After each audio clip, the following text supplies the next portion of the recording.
بھیجتے ہیں محمد۔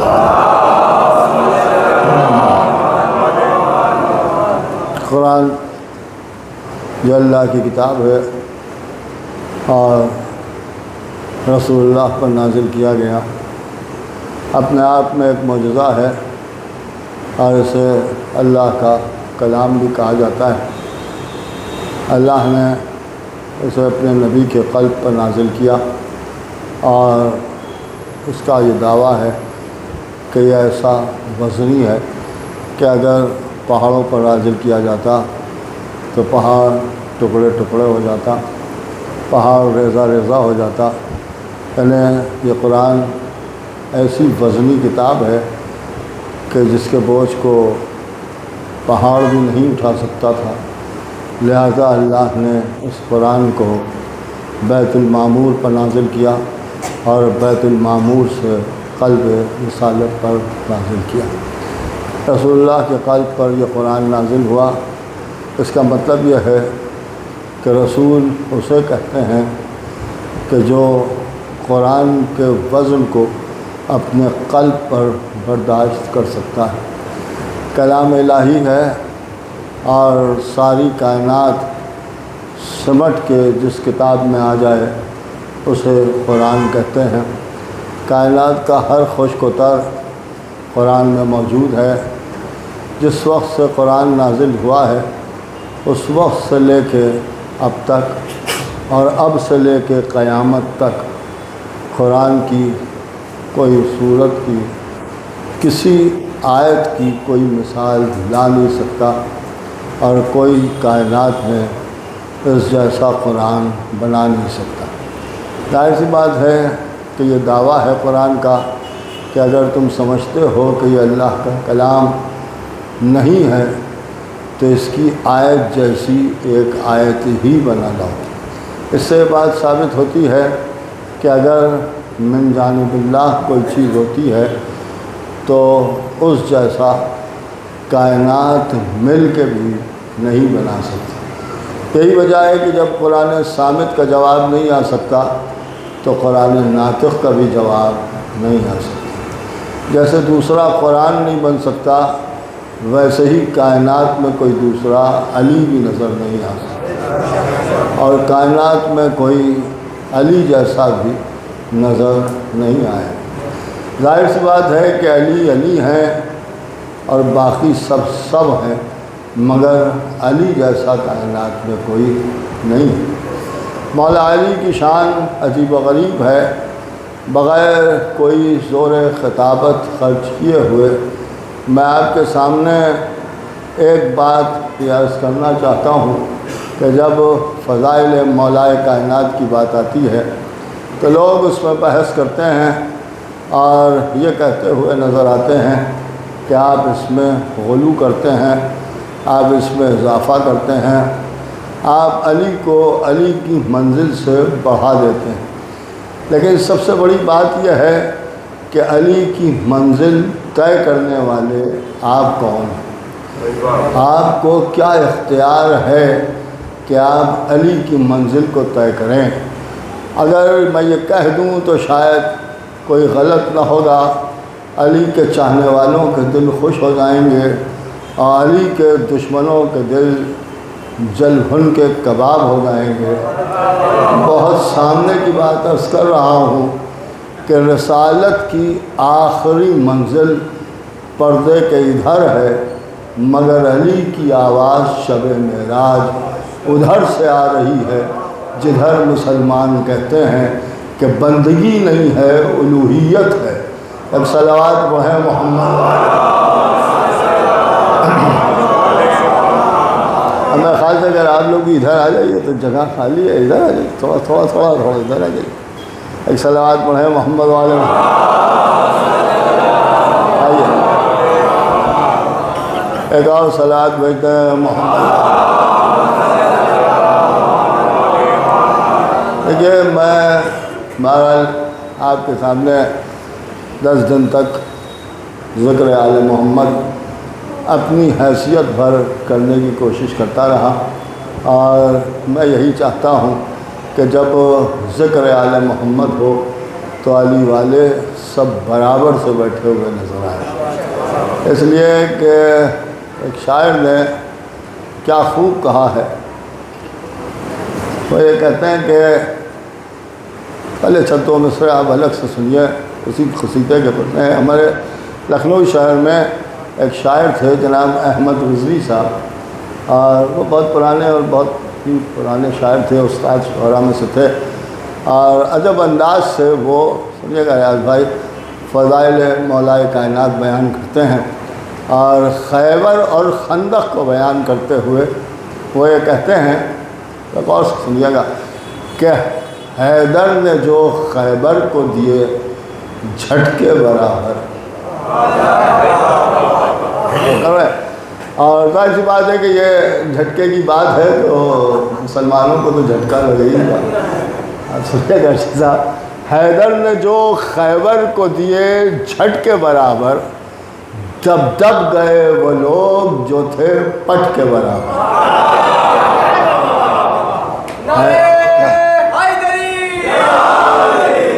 حیدر نے جو خیبر کو دیے جھٹکے برابر، دب دب گئے وہ لوگ جو تھے پٹ کے برابر، اور جب بیٹھ گئی دھول جو ٹاپوں سے اڑی تھی۔ یہ خیبر کا سنا، اب خندق کا بھی ذرا منظر سنیے۔ جب بیٹھ گئی دھول جو ٹاپوں سے اڑی تھی، خندق کی زمین ہو گئی سب پٹ کے برابر۔ خندق کی زمین ہو گئی سب پٹ کے برابر، دیکھیے سب پٹ کے برابر۔ میدان غدیری میں بنا قید سنو سال، آپ غور کر رہے ہیں، میدان غدیری میں بنا قید سنو سال، رندان علی بیٹھ گئے سٹ کے برابر۔ صلوات پڑھیں محمد والے، ایک اور صلوات بھیجتے ہیں محمد۔ ایسا نہیں، سب مل کے بآواز بلند صلوات بھیجتے ہیں۔ تو اب ظاہر سی بات ہے کہ یہ مولائے کائنات کی شان۔ اب انہوں نے کہا کہ صاحب حد سے بڑھا دیتے ہیں، آگے بڑھ جاتے ہیں، آگے بڑھ جاتے ہیں۔ خدا کی قسم علی کی حد تو ہمیں معلوم ہی نہیں، اور جب معلوم ہی نہیں ہے تو ہم حد سے کیا بڑھیں۔ علی کی حد معین کرنے والے خود اپنی حد سے باہر ہو جاتے ہیں، انہیں اپنی حد میں رہنا چاہیے۔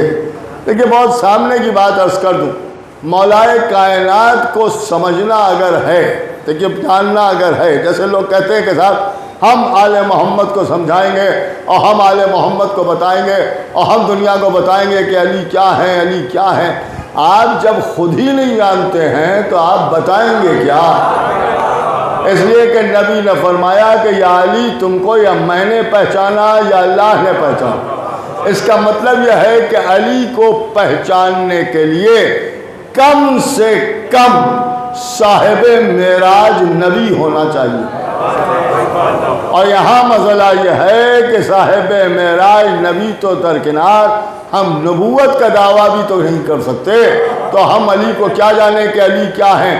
ہم نے تو بس اتنا سمجھا ہے کہ بس وہ علی ہیں، نہیں غور کر رہے ہیں، بس وہ علی ہیں، اس کے علاوہ ہم نے کچھ نہیں جانا کہ علی کیا ہے، اور اس میں ہمیں کوئی شرمندگی بھی نہیں ہے کہ ہم علی کو نہیں پہچان سکے، اس لیے کہ اگر ہم نور ہوتے تو ہم نور کی عظمت کو سمجھتے، ہم اگر معصوم ہوتے تو ہم معصوم کی اہمیت کو سمجھتے، اگر ہم امام ہوتے تو ہم سمجھتے کہ امامت کسے کہتے ہیں، بھئی امامت کسے کہتے ہیں۔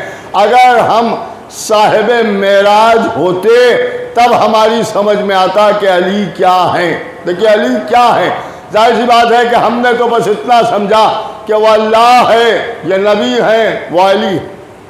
دیکھیے وہ اللہ ہے، یہ نبی ہے، وہ علی ہے۔ اب زمانہ ہم سے کہتا ہے کہ صاحب علی کو اللہ نہیں کہا جا سکتا، نہیں کہا جا سکتا، ہم کچھ نہیں کہتے، پوری توجہ سنیے گا، ہم کچھ نہیں کہتے۔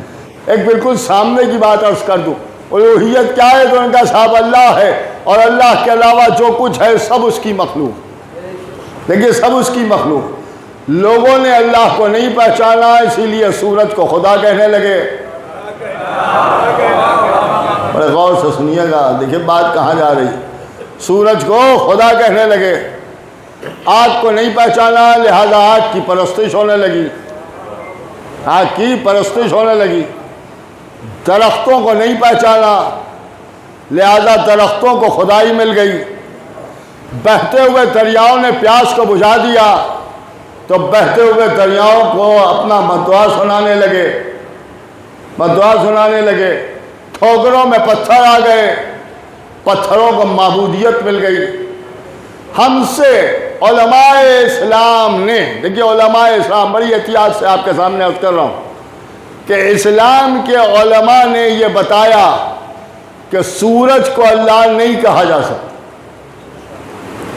آپ غور کر رہے ہیں، سورج کو اللہ نہیں کہا جا سکتا، چاند کو خدا نہیں کہا جا سکتا، ستاروں کو اللہ نہیں کہا جا سکتا، درختوں کو اللہ نہیں کہا جا سکتا۔ ہم نے کہا آپ نے ٹھیک فرمایا، اب آپ یہ بتائیے سورج کو تو اللہ نہیں کہہ سکتے لیکن کیا اللہ کو سورج کہہ سکتے ہیں؟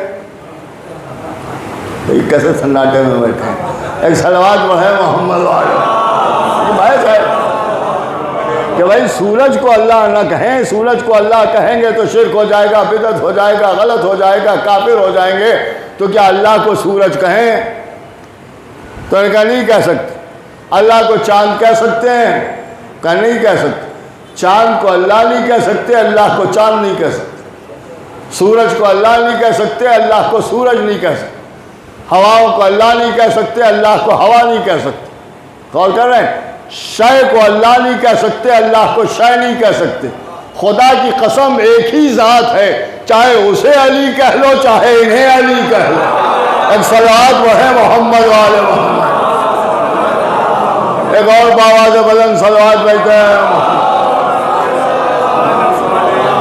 اس لیے کہ اللہ نے علی کی شان یہ ہے کہ اس نے اپنی ہر صفت میں علی کو شریک کر کے بھی اپنے لیے لا شریک ہونے کا اعلان کر دیا، اور آواز دی کہ میری ہر صفت کو اگر دیکھنا ہے تو علی میں دیکھو، دیکھو علی میں دیکھو۔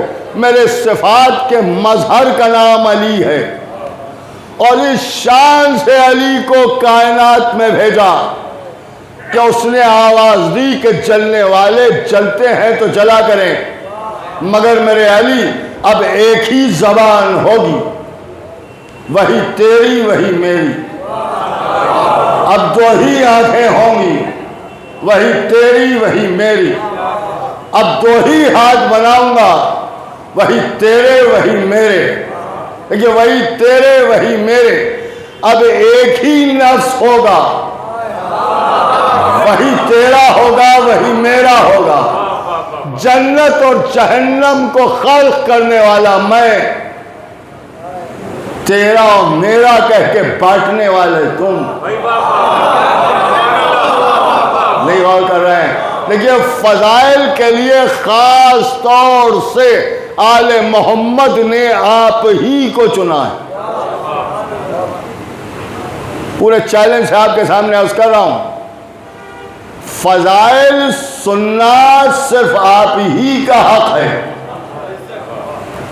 باقی سب کے لیے تو ہلکی ہلکی باتیں۔ ایک صلوات پڑھے محمد والے۔ یہ سب چھوٹی چھوٹی باتیں، ہلکی ہلکی باتیں، یہ ہلکی ہلکی باتیں سب کے لیے بیان کی گئی ہیں، لیکن جو حقیقی فضائل ہیں وہ بیان بھی کیے ہیں تو صرف آپ ہی سے، صرف آپ سے۔ آٹھویں سرکار حضرت امام علی الرضا علیہ الصلوۃ والسلام، شہنشاہ خراسان دربار میں تشریف فرمائے، مامون سے گفتگو ہو رہی ہے۔ اس نے کہا کہ لوگ یہ کہتے ہیں کہ علی جنت و جہنم کے بانٹنے والے ہیں۔ امام نے مسکرا کے اس کے چہرے کو دیکھا، تو کیا کہتا ہے؟ تو کیا کہتا ہے؟ اس نے کہا ظاہر سی بات ہے جو آپ فرمائیں وہی صحیح ہے، لیکن اس کی دلیل چاہتے ہیں۔ امام کا ایک غلام، ایک شیعہ، ایک چاہنے والا، ایک محبت کرنے والا، ایک جان نثار کرنے والا قریب میں بیٹھا ہوا ہے۔ امام نے مسکرا کے فرمایا دلیل چاہتا ہے؟ کہاں دلیل چاہتا ہوں۔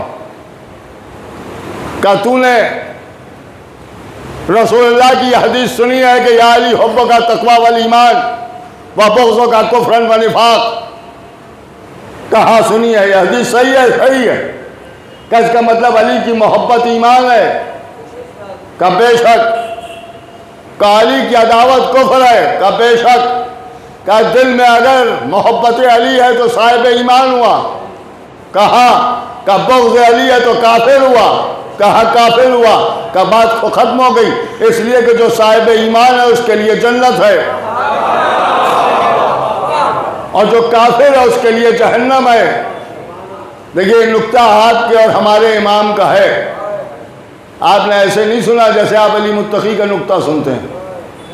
امام کا نکتہ سمجھ کے سنیے، بآواز بلند صلوات پڑھیں محمد والے۔ یہ امام نے فرمایا کہ اس کا مطلب یہ ہوا کہ جو صاحب ایمان ہے اس کے لیے جنت ہے، اور جو کافر ہے اس کے لیے جہنم ہے۔ اگر دل میں محبت ہے تو صاحب ایمان ہے، جنت جائے گا۔ کہا۔ اور اگر عداوت ہے تو کافر ہے تو جہنم میں جائے گا۔ کہا۔ کہ جنت و جہنم کس بات پر بٹی؟ کہ علی کی وجہ سے۔ تو کہا جنت و جہنم کے بانٹنے والے علی ہوئے یا نہیں ہوئے؟ لوگوں نے کہا واہ واہ سبحان اللہ، کیا کہنا، واہ واہ، سارا دربار واہ واہ کرتا رہا۔ امام مسکرا کے داد لیتے رہے۔ وہ چاہنے والا، وہ محبت کرنے والا، وہ شیعہ مذہب اختیار کیے ہوئے جب پہلو میں بیٹھا تھا، اس نے بھی کہا سبحان اللہ، کیا کہنا، بس جیسے ہی کہا تم تو چپ رہو۔ ایک صلوات پڑھیں محمد والے۔ غور کر رہے ہیں جو میں عرض کر رہا ہوں، ایک فضیلت بیان کی آسان سی، غیروں نے داد دی، کیا کہنا سبحان اللہ، ہم نے کہا ٹھیک، لیکن جب اپنے چاہنے والے نے اسی بات پر کہا سبحان اللہ، تو امام نے کہا تم چپ رہو۔ نہیں غور کیا آپ، تم چپ رہو، وہ خاموش ہو گیا۔ اس کے بعد امام اٹھے۔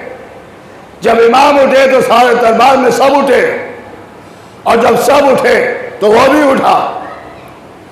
اب امام دربار سے تنا نہیں نکلے، بلکہ اس کا ہاتھ پکڑا، کہا چلو۔ چاہنے والا تھا، یہ نہیں پوچھا کہ کہاں چلے، اس لیے کہ جانتا ہے کہ امام جہاں لے جائیں گے وہی جنت ہے، وہی جنت ہے۔ اس لیے کہ محشر میں بھی اللہ نے آواز دی تمہیں تمہارے امام کے ساتھ بلائیں گے، لہذا اگر امام کہیں چلو تو چاہنے والا پوچھتا نہیں ہے کہاں چلے، نہیں غور کیا، پوچھتا نہیں ہے کہ کہاں چلے، چل دیا، دربار سے باہر نکلے۔ جب باہر نکلے تو اس نے ہاتھوں کو جوڑا، آقا ایک سوال۔ امام مسکرائے، سمجھ گیا تو کیا کہنا چاہتا ہے، کہ مولا جواب فراہم کر دیں۔ امام نے فرمایا یہی تو پوچھنا چاہتا ہے کہ میں نے تجھ سے کیوں کہا کہ چپ رہے؟ کہا مولا، سب نے کہا واہ واہ، آپ مسکرائے، اور جب ہم نے کہا واہ واہ آپ نے ہمیں چپ کر دیا۔ امام نے فرمایا تم ہمارے چاہنے والے ہو، تم ہمارے چاہنے والے ہو، وہ جو میں نے دلیل دی ہے وہ ان کے لیے ہے، نہیں غور کر رہے ہیں، وہ ان کے لیے ہے، کہ ہمارے لیے کیا ہے، کہ تمہارے لیے تو بس یہ ہے کہ روز محشر ہمارے جد امیر المومنین پلے صراط پر کھڑے ہوئے ہوں گے، جسے کہہ دیں گے میرا ہے وہ جنت میں جائے گا، جسے کہہ دیں گے تیرا ہے وہ جہنم حاصل ہو جائے گا۔ ایک صلوات بھیجتے ہیں محمد والے۔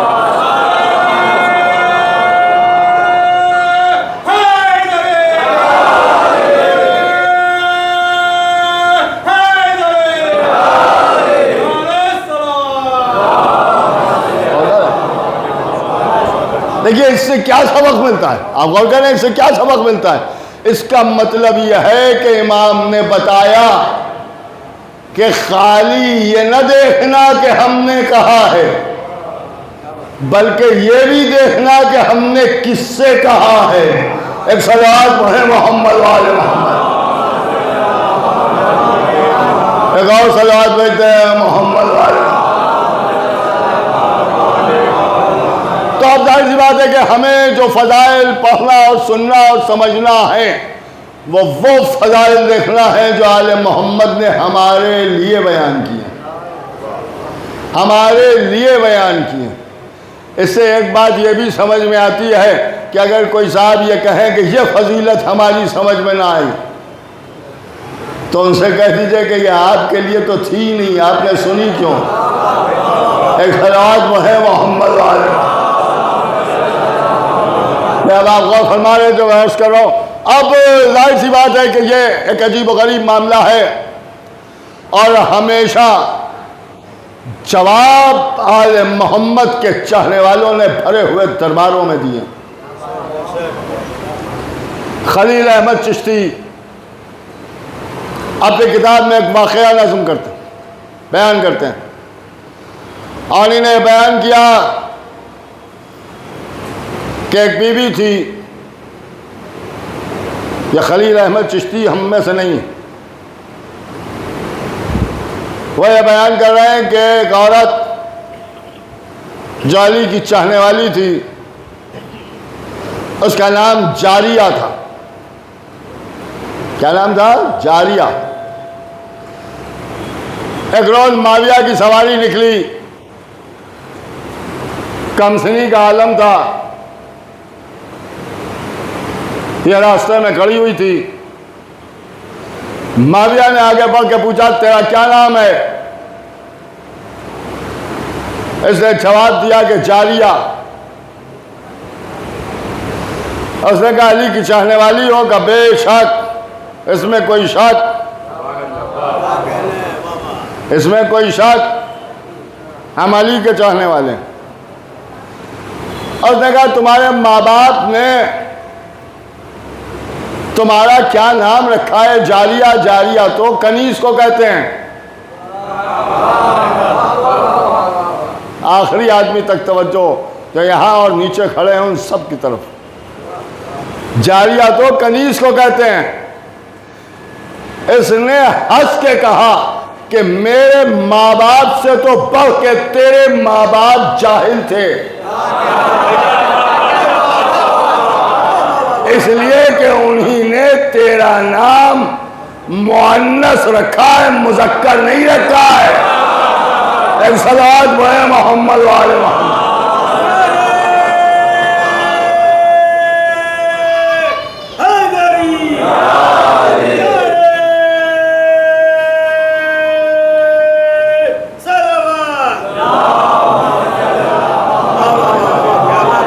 تو ہر منزل پر جواب دیا ہے آل محمد کے چاہنے والوں، جواب دیا ہے آل محمد کے چاہنے والوں نے۔ اور یہ جو کہا جاتا ہے کہ آپ کے پاس کچھ نہیں ہے، گھوم پھر کے علی پر آ جاتے ہیں، تو رسول اللہ بھی چلتے چلتے کہاں سے چلے، اور اگر رکے ہیں تو غدیر میں رکے ہیں۔ ہم نے بھی یہ نبی سے سیکھا ہے کہ کہیں سے بھی شروع ہو جاؤ، انجام غدیر پر ہونا چاہیے۔ دیکھیے انجام غدیر پر ہونا چاہیے۔ اب ظاہر سی بات ہے کہ یہ مولا کائنات حضرت علی علیہ السلام کی گفتگو،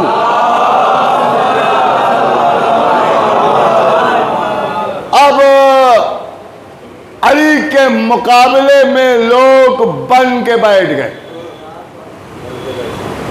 بڑے مزے کی بات یہ ہے کہ جیسے شعراء سے فرمائش کی جاتی ہے کہ فلاں شعر پڑھ دیجئے، فلاں شعر پڑھ دیجئے، ویسے ہی کچھ لوگوں نے ذاکرین سے بھی فرمائش شروع کی ہے تو فن نقطہ جو وہاں پڑھا تھا، وہاں پڑھا تھا، اس سال پڑھا تھا، وہ پڑھ دیا۔ اب یاد دلایا ہے تو میں پڑھے دیتا ہوں، اور اس کا مصائب آپ کے سامنے اس کا۔ علی کے مقابلے میں بن کے بیٹھ گئے، خلافت کو غصب کر لیا گیا۔ وہ لوگ جو کل تک کہتے تھے کہ قرآن کافی ہے، انہیں کو ایک کو بنا کے بٹھانا پڑ گیا، اور کیونکہ بنانے کے ہمیشہ سے عادی تھے، بنے ہوئے کو نہیں مانتے تھے، بنا کے مانتے تھے، بنا کے مانتے تھے۔ بنانے کی پرانی عادت تھی، یہ اللہ بنا لیتے تھے، خلیفہ تو بہت چھوٹی سی چیز ہے، لہذا انہیں نے خلیفہ بھی بنانا شروع کر دیا۔ ابھی اس دن ہم یہاں سے نکل رہے تھے، چوراہے تک پہنچے تھے، ایک آواز ایک مولوی صاحب کی آ رہی تھی، اور وہ تقریر کر رہے تھے، ایسا لگ رہا تھا کہ اکیلے بیٹھے ہوئے تقریر کر رہے ہیں۔ اکیلے ہم اس لیے کہہ رہے ہیں کیونکہ ہم جب مجمع میں تقریر کرتے ہیں تو لوگ نیچے سے بھی بولتے ہیں سبحان اللہ، کیا کہنا، واہ واہ۔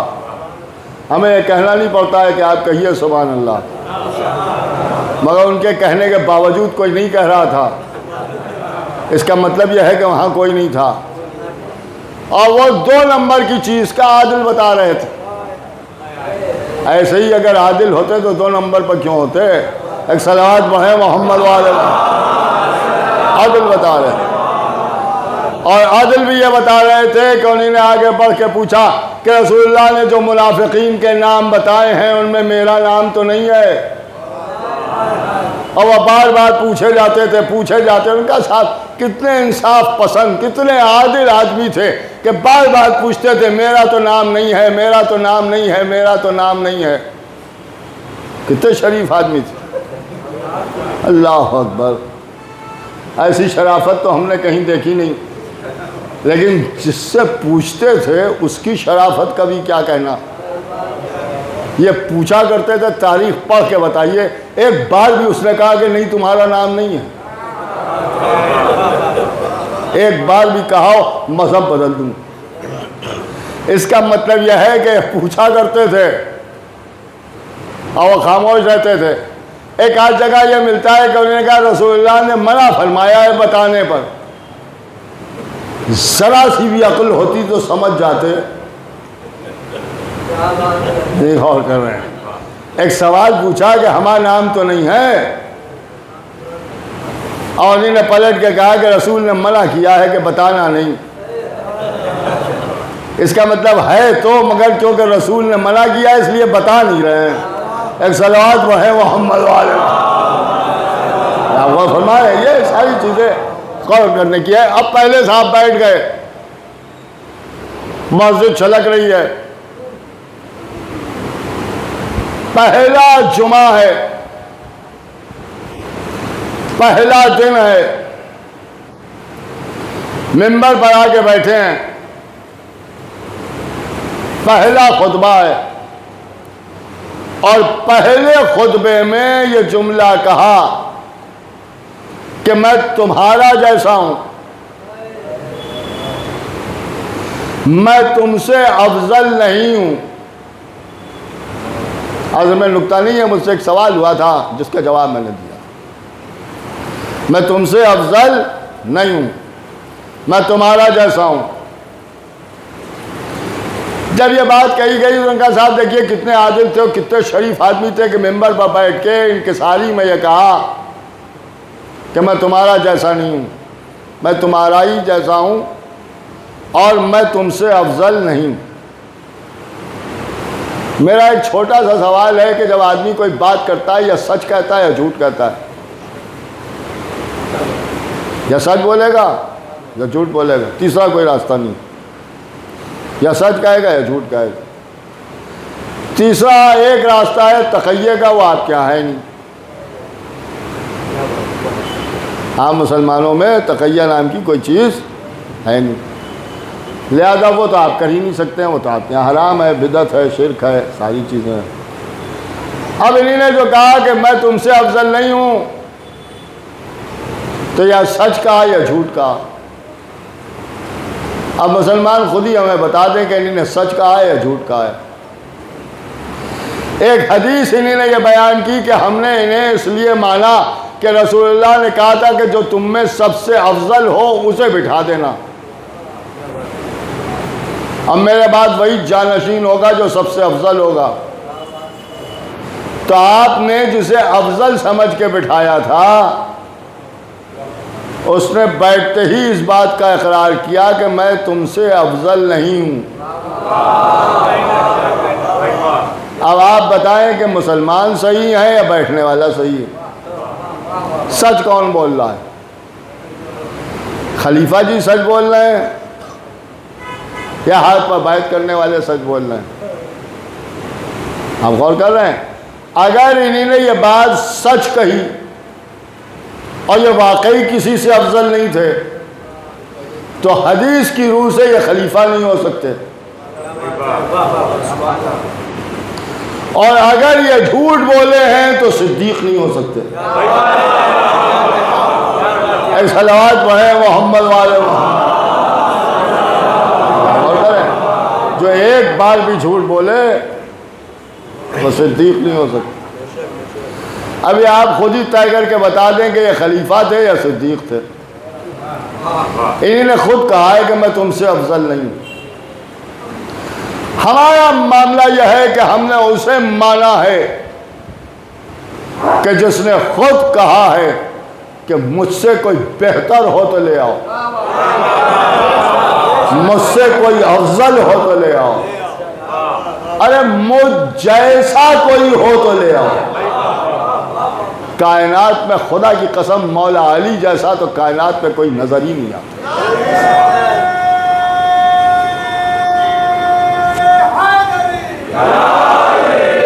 اور ہمارا معاملہ یہ ہے کہ ہمارے علی تو بہت بڑی چیز ہیں،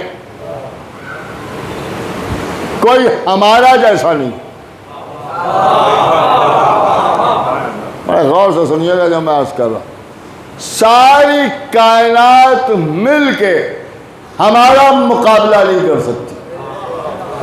اگر صرف ہم اپنے فضائل بیان کرنے لگیں تب بھی مسلمان کہیں گے کہ یہ تبرہ پانے لگے۔ خالی ہمارے اگر فضائل بیان ہوں تو ہم کیا تمہارے بڑے بڑے ہمارے مقابلے پر نہیں آ سکتے۔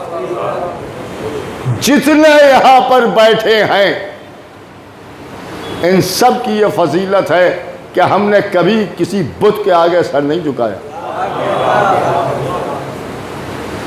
ہم خاندانی بت خانوں میں نہیں پیدا ہوئے، ہم خاندانی بت خانوں میں نہیں پیدا ہوئے۔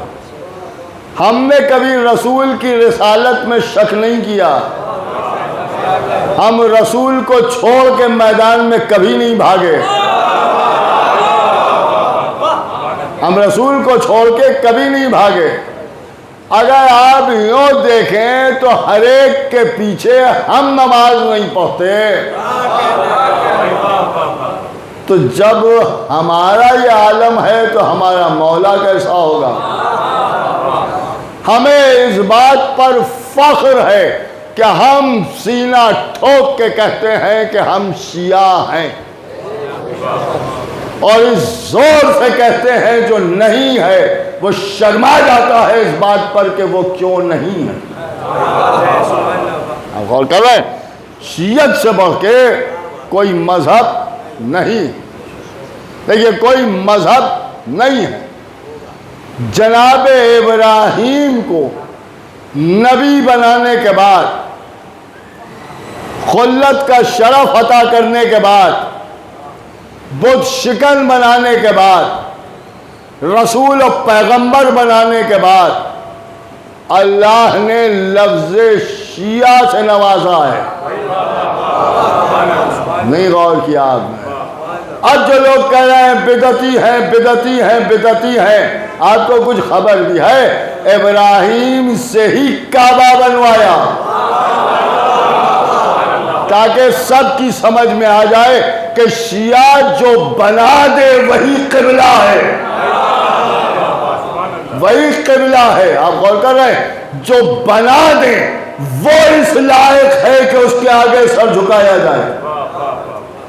اب کعبے کی بات آ گئی تو ایک الگ سے بات یہ بھی سنتے چلیے کہ کعبہ کیوں بنوایا گیا؟ کیونکہ بیت ہے، اللہ کا گھر ہے، اللہ کا گھر ہے۔ اگر آپ قبلے کی ضرورت تھی تو اگر قبلے کی ضرورت تھی تو پھر بیت المقدس کیا ہے؟ وہ تو قبلہ اول ہے، تو قبلہ تو موجود ہی تھا، اسی کو سجدہ کرتے رہتے. کہ کعبہ بنانے کی ضرورت کیوں پڑی؟ ایک صاحب ہیں، بہت رئیس ہیں، بہت پیسہ ہے،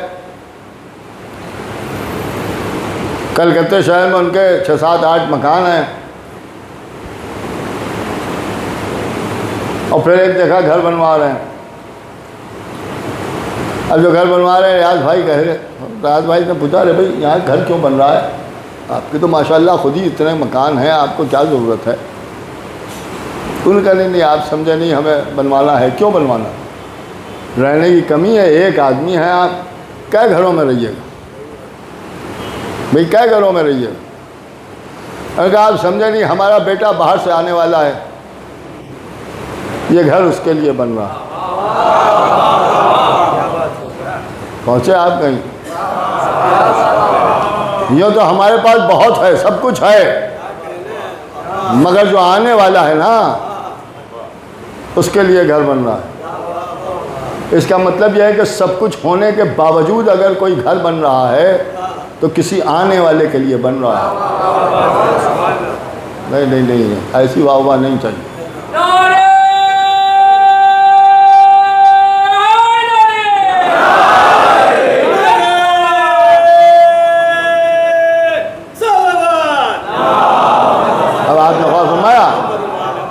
کہ جو آنے والا ہے اس کے لیے گھر بن رہا ہے. دیکھیں اس کے لیے گھر بن رہا ہے. یوں تو ساری کائنات اس کی ہے، وہ مالک ہے، ہر جگہ ہے. کسی نے معصوم سے پوچھا کہ اللہ کہاں ہے؟ امام نے مسکرا کے فرمایا کہ وہ جگہ بتا جہاں وہ نہیں ہے. تو جب ہر جگہ ہے پھر گھر بنوا رہا ہے تو اس کا مطلب ہی یہ ہے کہ کوئی آنے والا ہے. جو آنے والا ہے اسی کے لیے گھر بن رہا ہے. آنے والا کون ہے؟ نہیں غور کیا. آنے والا کون ہے؟ کہ امام. تو اس کا مطلب یہ ہے کہ امام کے آنے پر گھر بن رہا ہے، یعنی گھر بنوایا ہی ہے کیونکہ امام آنے والا ہے. آپ بھی یہی کام کرتے ہیں. محرم قریب آ رہا ہے، آدھا خانہ سجایا جا رہا ہے، گھر کی صفائی ہو رہی ہے، جو ٹوٹ پھوٹ گیا ہے اسے صحیح کرایا جا رہا ہے. کیا ہو رہا ہے؟ ان کا ساتھ یہ بنوا رہے ہیں. کیوں بنوا رہے ہیں؟ کہ امام آنے والے ہیں. تو جب امام آنے والا ہوتا ہے تو بنتا ہے گھر، کہلاتا ہے امام باڑہ. نہیں غور کیا آپ؟ امام باڑہ ہی تو بنتا ہے جب امام کے لیے بنتا ہے تو امام باڑہ بنتا ہے. اللہ نے بھی جب امام کائنات میں آنے والا تھا تو ایک گھر بنوایا. آپ اسے قبلہ کہیے، کعبہ کہیے، مگر ہم تو کہیں گے چونکہ امام کے لیے بن رہا تھا تو ابراہیم امام باڑہ بنا رہے تھے. ایک صلوات پڑھیں محمد والے محمد.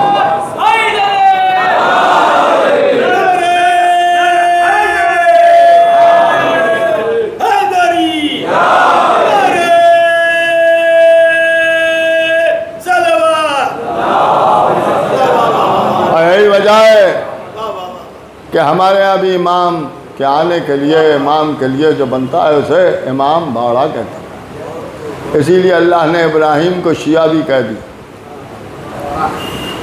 اور جب شیعہ کہا تو آگ سے بچایا بھی ابراہیمی کو،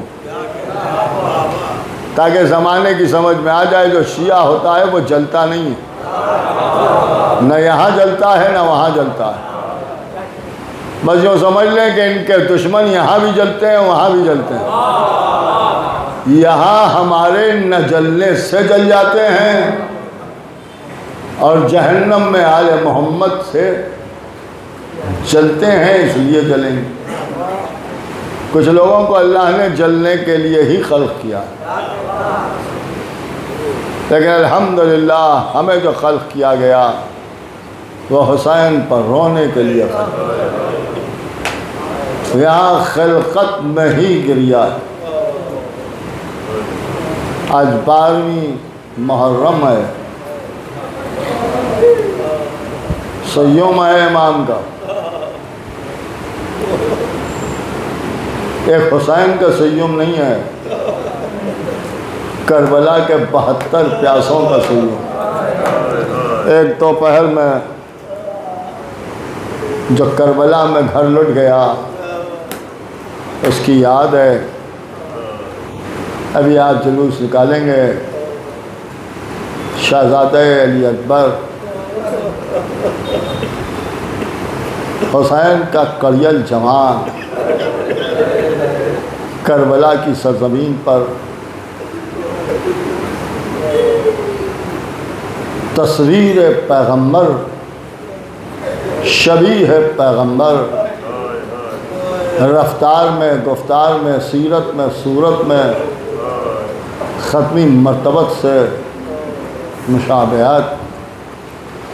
نام مولا علی کے نام پر رکھا تاکہ زمانہ دیکھے تو نبی نظر آئے، پکارے تو علی سمجھ میں آئے۔ میدان کارزار میں اور پھر سینہ پر برچھی کھا کے سو گئے۔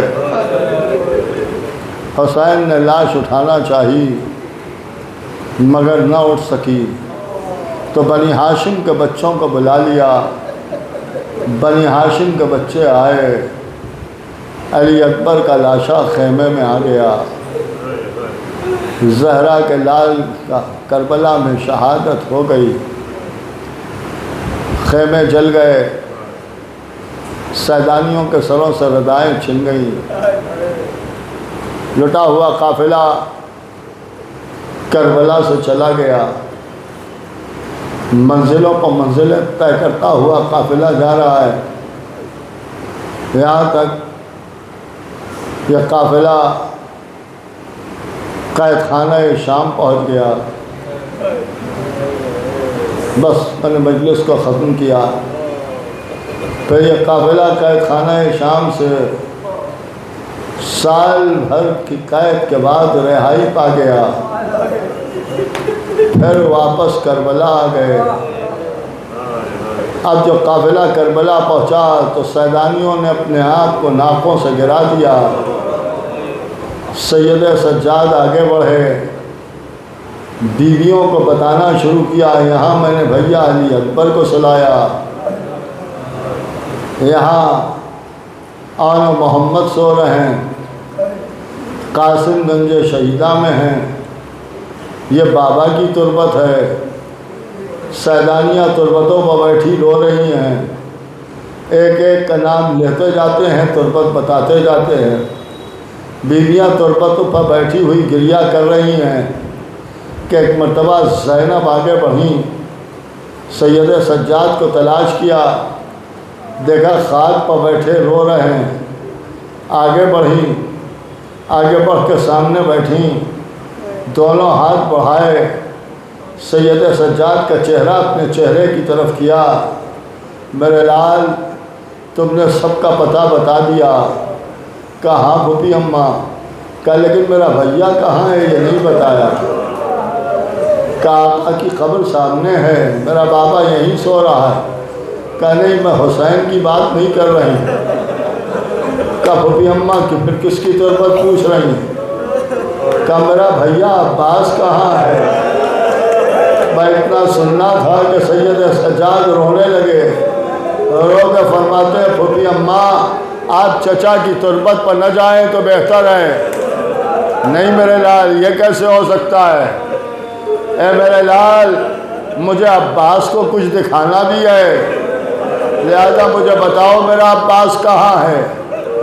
سید سجاد کہتے ہیں پھوپھی اماں ہم پھر آپ سے کہہ رہے ہیں کہ تمہیں میرے حق کا واسطہ بتاؤ میرا بھیا کہاں ہے؟ میں اتنا کہنا تھا، ہاں آوازیں بلند ہو گئیں، آقا حسین آپ کو اس کی جزا دیں گے، اس لیے کہ ابوالفضل عباس کا ماتم ہے، اور خدا کی قسم شہزادی تڑپ جاتی ہیں جب ابوالفضل عباس کا ماتم ہوتا ہے۔ یہ روایتوں میں آپ کو معلوم ہے کہ آقا عباس کی وہ منزلت ہے کہ اگر گریہ کم ہوتا ہے تو فاطمہ زہرا کو شکایت ہو جاتی ہے کہ میرے بچے حسین پر رونے والے میرے لال عباس پر کم رو رہے ہیں۔ لہذا رونے میں کمی نہ کیجیے گا۔ بس عزیزان محترم کہنا تھا کہ آقا سید سجاد اٹھے، پھر اماں آئیے چلیں۔ میں اتنا کہنا تھا کہ زینب بھی اٹھی، بیویوں کو آواز دی چلو چلو چلو ہمارے ساتھ چلو، ہم اپنے بھیا عباس کی تربت پہ جا رہے ہیں۔ سیدانیہ روتی ہوئی یا کہتی ہوئی چلی عباس ہم پلٹ کے آئے ہیں، آگے آگے سید سجاد ہیں، ساتھ ساتھ زینب ہیں، پیچھے پیچھے بیویاں ہیں۔ چلتے چلتے امام رکے، جب امام رکے تو سیدانیہ بھی رکی۔ زینب نے چاروں طرف دیکھا، کہیں کوئی تربت نظر نہ آئی۔ زینب مڑی، میرے لال میرا عباس کہاں ہے؟ امام نے کوئی جواب نہ دیا۔ امام فرش خاک پر بیٹھ گئے۔ اب جو امام بیٹھے تو زینب نے جھک کے دیکھا ایک ننھی سی تربت کے پانی میں پا بیٹھے ہوئے ہیں۔ تڑپ گئی، میرے لال یہ کس کی تربت ہے؟ یہاں کسے سلایا ہے؟ یہاں کون سو رہا ہے؟ میں اتنا کہنا تھا، امام نے تڑپ کے فرمایا پوتی اماں ہمارا چچا یہی سو رہا ہے۔ زینب تڑپ گئی، یہ کیسے ہو سکتا ہے؟ میرا عباس ایک قداور نوجوان تھا، گھوڑے پر سوار ہوتے تھے، پیر زمین بخار دیتے جاتے تھے۔ اے پوتی اماں جب میں دفن کرنے آیا، جس عضو کو ہاتھ لگایا وہ جس میں اثر سے علیحدہ ہو گیا۔ ارے لعینوں نے میرے چچا کے تلواروں سے ٹکڑے ٹکڑے کر دیے، میں نے لاش کے ٹکڑوں کو سمیٹا، ایک ننھی سی تربت بنا دی۔